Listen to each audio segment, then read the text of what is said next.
आज हाम्रो बेकरीमा चाहिँ चक्लेट ट्रफल केक 3 पाउन्डको 1 स्टेपवाला अर्डर आएको थियो।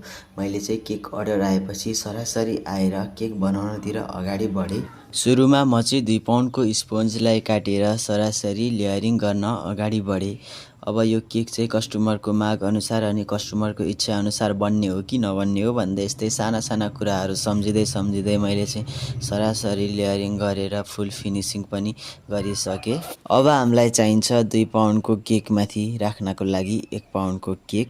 सरासरी मैले 1 पाउन्डको स्पोन्जलाई काटेर लेयरिङ गर्न पनि थालिसकेको छु। सरासरी चुप्प लागेर केही नबोलिकन मैले 1 पाउन्डको केक पनि फुल फिनिसिङ गर्न अगाडि बढिहालेँ।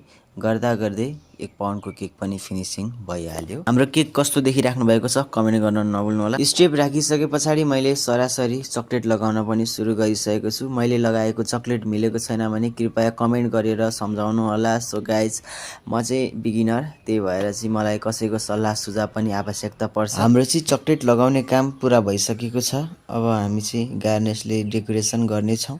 यो गार्निसहरू त्यति राम्रो त छैन, तर तपाईहरुले धेरै मन पराइदिनुहुन्छ भन्ने आशा राखेको छु।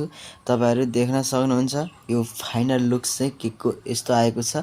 Thanks for watching guys and subscribe.